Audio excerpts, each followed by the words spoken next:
A really great save, that last one. It came almost at the end of the semi-final against Uruguay, when Brazil were leading 2-1. It could well have been the turning point. If that had been 2-2, goodness knows what might have happened. So, Bob McNabb, Felix a good goalkeeper or not so good?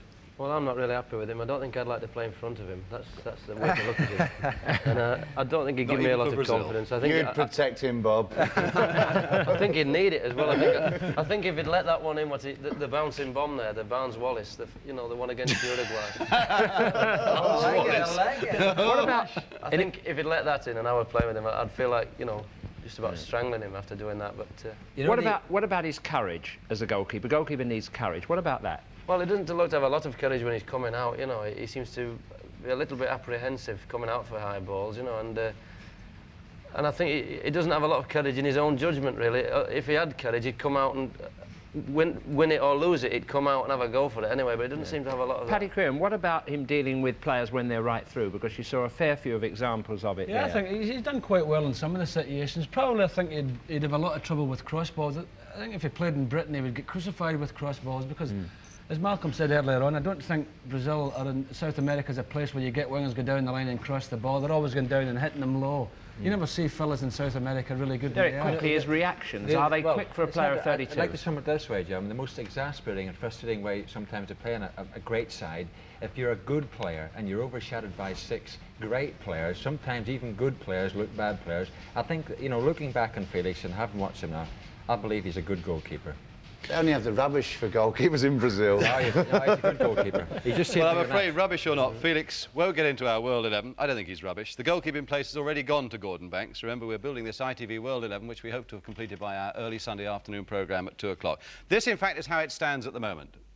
We've got Gordon Banks there. He's got the position, as I say. Shestanev, Bobby Moore and Hagara in the back 4. One place to be filled there. Jairzinho and Pele in the front. Now, let's find another couple of players for tonight. Beckenbauer's getting a lot of support, and we've been chatting earlier, as a midfield place. Will anyone argue with Beckenbauer? I think there's no question that Beckenbauer should be in it. He's a world-class footballer, world-class midfield player.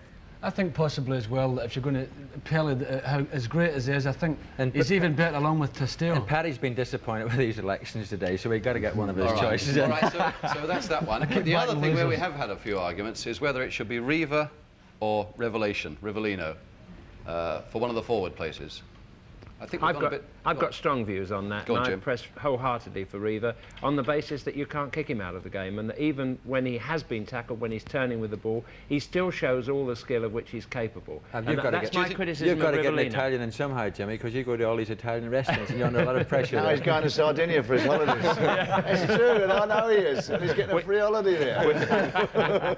We have to eat, don't we, on occasions like this? Yeah. No, a good player. I fancy Rivellino, mate. Yeah, Revelation's my man as well. Even though he was put out of the game like that. But no, Riva, you've got to have Riva. You've got to stick the ball in the net. You've got to stick the ball in with regularity in the net, and he's a guy that can do this. What, you mean Revelation don't do goals? bad. No, he scored 2. He scored 2. This other fella scored 4. This guy's been He scored 2. Scored a free kick in the Scored first game. a free kick in the first He game. scored 3.